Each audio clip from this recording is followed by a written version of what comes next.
بسم اللہ الرحمن الرحیم۔ ایمان کی خاطر اپنی جان قربان کرنے والی ایک دلیر خاتون جس نے موسیٰ علیہ السلام کی پرورش کی اور بچپن میں انہیں فرعون کے ظلم و جبر سے بچایا، لیکن جب اس خاتون نے اللہ پر ایمان لایا تو فرعون نے اس کے ساتھ کیا سلوک کیا اور ایسا کیا ہوا کہ اس خاتون کو دنیا کی عظیم ترین عورت کا لقب دیا گیا۔ فرعون مصر کا ایک ظالم و جابر بادشاہ تھا۔ اس نے مصر میں آباد قوم بنی اسرائیل کو غلام بنا رکھا تھا اور ان پر ظلم کے پہاڑ توڑتا تھا۔ فرعون نہایت ہی مغرور بادشاہ تھا اور خود کو لوگوں کا خدا اور رازق کہلواتا تھا، لیکن کسی میں بھی اتنی جرأت نہ تھی کہ فرعون کی مخالفت کر سکے۔ لہٰذا اللہ نے فرعون کے خاتمے کا ارادہ کیا تو بنی اسرائیل میں حضرت موسیٰ علیہ السلام کی پیدائش ہوئی۔ جب موسیٰ علیہ السلام کی پیدائش ہوئی تو ان دنوں فرعون نے اپنے سپاہیوں کو یہ حکم دے رکھا تھا کہ بنی اسرائیل میں جو لڑکا بھی پیدا ہو اسے قتل کر دیا جائے۔ لہٰذا اس مصیبت و آفت کے دور میں مجبوراً موسیٰ علیہ السلام کی والدہ نے آپ کو ایک صندوق میں رکھ کر صندوق کو مضبوطی سے بند کر دیا اور اسے دریائے نیل میں ڈال دیا۔ دریا سے نکل کر ایک نہر فرعون کے محل کے نیچے بہتی تھی۔ اللہ کی قدرت یہ ہوئی کہ یہ صندوق دریائے نیل سے بہتے ہوئے اس نہر میں چلا گیا۔ اس وقت نہر کے کنارے فرعون کی بیوی آسیہ بنت مزاحم بیٹھ کر نہر کا نظارہ کر رہی تھی۔ آسیہ ایک خوبصورت اور نیک دل خاتون تھی اور وہ کسی بیماری سے شدید تکلیف میں تھی۔ فرعون نے اس کا بہت کچھ علاج کروایا تھا لیکن وہ ناکام رہا۔ کہتے ہیں کہ کاہنوں نے اسے بتایا تھا کہ اے فرعون، ہم پیشن گوئی کرتے ہیں کہ اس دریا میں سے ایک آدمی تیرے محل میں داخل ہوگا۔ اگر اس کے منہ کی ڈال اس بیمار خاتون کے جسم پر ملی جائے گی تو اسے شفا ہو جائے گی۔ چنانچہ جب نہر میں بہتے اس صندوق پر حضرت آسیہ کی نظر پڑی تو اس نے ملازمین کو اسے نکالنے کا حکم دیا۔ جب اس صندوق کو پانی سے نکالا گیا اور اسے کھولا گیا اور ملکہ نے اس بچے کو دیکھا تو اسے یوں محسوس ہوا کہ ایک بجلی سی چمکی ہے جس نے اس کے دل کو منور کر دیا ہے۔ آسیہ کے دل میں اس بچے کی محبت نے گھر بنا لیا۔ اس بچے کا لابِ دہن جیسے ہی ان کے ہاتھوں پر پڑا تو انہیں شفا ہو گئی۔ فرعون کی بیوی آسیہ کے بدن سے کوئی لڑکا نہ تھا اور وہ بے اولاد تھی، لہٰذا اس پاک دل خاتون کی ممتا جاگ اٹھی۔ اس نے موسیٰ علیہ السلام کو گود لے لیا۔ اس طرح اللہ کی قدرت سے موسیٰ علیہ السلام کی پرورش اسی فرعون کے محل میں ہوئی جس میں آپ علیہ السلام کے ہاتھوں سے ہلاک ہونا تھا۔ دراصل لفظ فرعون اس دور میں مصر کے بادشاہ کا لقب ہوا کرتا تھا۔ موسیٰ علیہ السلام کے قصے کے سلسلے میں دو فرعونوں کا ذکر آتا ہے۔ ایک وہ جس کے زمانے میں آپ پیدا ہوئے اور جس کے گھر میں آپ علیہ السلام نے پرورش پائی، اور دوسرا وہ جس کے پاس آپ ایمان کی دعوت اور بنی اسرائیل کی آزادی کا مطالبہ لے کر آئے اور جو سمندر میں غرق ہو گیا۔ لہٰذا بی بی آسیہ کا خاوند جس نے موسیٰ علیہ السلام کو اپنے محل میں رکھا، اس فرعون کا نام رامسس ثانی بتایا جاتا ہے۔ دراصل بی بی آسیہ ریان بن ولید کی پوتی تھی۔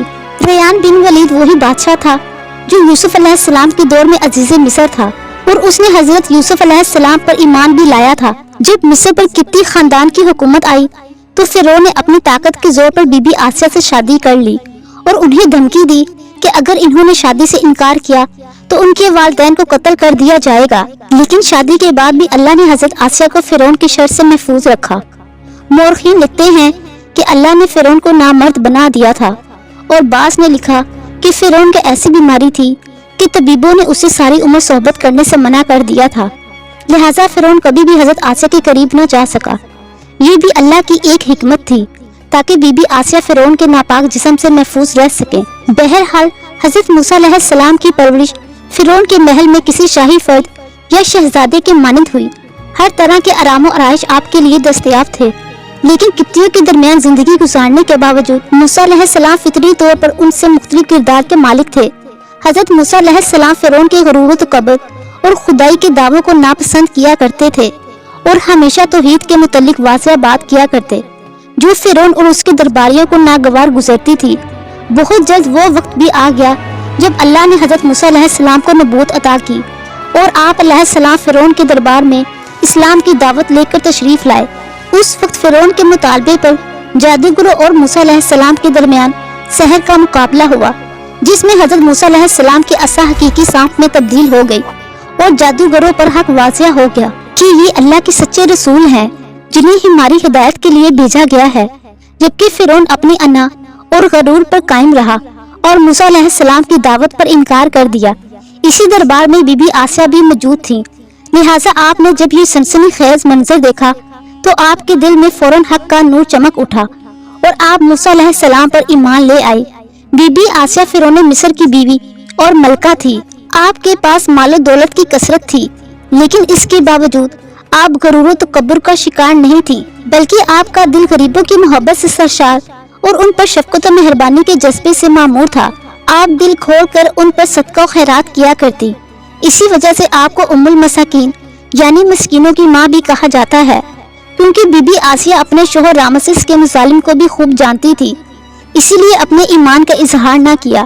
آپ چھپ چھپا کر ایک اللہ کی عبادت کیا کرتی اور اللہ سے یہ دعا کیا کرتی، اے اللہ مجھے فرعون اور اس کے عمل سے نجات دے، میں اس کی خفیہ حرکتوں سے بیزار ہوں۔ حضرت آسیہ خفیہ طور پر موسیٰ علیہ السلام کے خدا کی عبادت کرتی اور دعا و استغفار میں مشغول رہتی، یہاں تک کہ فرعون کو ایک دن آپ کے ایمان لانے کی خبر ہو گئی۔ اس نے ایک روز اپنے درباریوں سے کہا، کیا تم لوگوں کو میری بیوی کی کچھ خبر ہے؟ تم لوگ اس کے متعلق کیا جانتے ہو؟ سب نے بی بی آسیہ کی بڑی تعریف کی اور آپ کی بھلائیاں بیان کی۔ فرعون نے کہا، کیا تم لوگوں کو نہیں معلوم وہ میرے سوا کسی دوسرے خدا کو مانتی ہے؟ لہٰذا فرعون نے حضرت آسیہ کو دربار میں بلایا اور ان سے دریافت کیا کہ تو کسے اپنا معبود مانتی ہے؟ حضرت آسیہ نے دلیری اور جذبہ ایمانی سے جواب دیا کہ میں موسیٰ علیہ السلام کے رب پر ایمان رکھتی ہوں، جو میرا تیرا اور ہم سب کا خدا ہے۔ فرعون اس بے باک جواب پر غضبناک ہو گیا اور بہت جلد پورے شہر میں اس بات کی شہرت ہو گئی کہ فرعون کی بیوی اور ملکہ نے فرعونی طور طریقے کو ٹھکراتے ہوئے دین موسیٰ قبول کر لیا ہے۔ پہلے تو فرعون نے بی بی آسیہ کو سمجھا بجھا کر ترغیب دلا کر اور ڈرا دھمکا کر موسیٰ علیہ السلام کے دین کو چھوڑنے کو کہا، لیکن جب اس نے حضرت آسیہ کی چٹان جیسے مضبوط ایمان اور جذبے کو دیکھا تو اس نے ظلم و بربریت سے کام لینے کی ٹھان لی۔ فرعون نے اپنے اہلکاروں کو حکم دیا کہ آسیہ کو تپتے ہوئے ریگستان کی دھوپ میں لٹا دیا جائے، لہٰذا آپ کو شدید گرمی میں ریت کے تپتے ہوئے میدان میں چھوڑ دیا گیا۔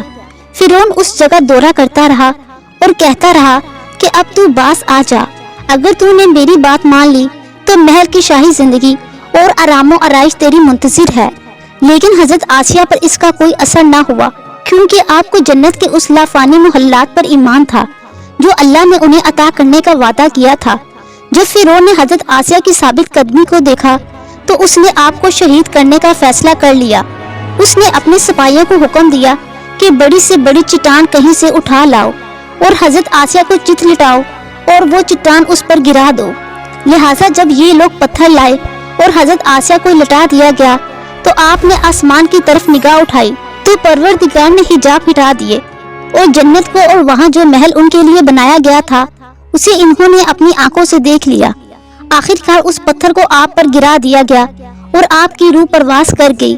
حضرت آسیہ کے فضائل احادیث مبارکہ میں کچھ ان الفاظ سے آئے ہیں کہ رسول اللہ صلی اللہ علیہ وآلہ وسلم نے فرمایا، مردوں میں تو بہت سے درجہ کمال تک پہنچے، لیکن عورتوں میں سے سوائے فرعون کی بیوی آسیہ اور عیسیٰ علیہ السلام کی والدہ مریم بنت عمران کے اور کوئی عورت درجہ کمال تک نہیں پہنچی۔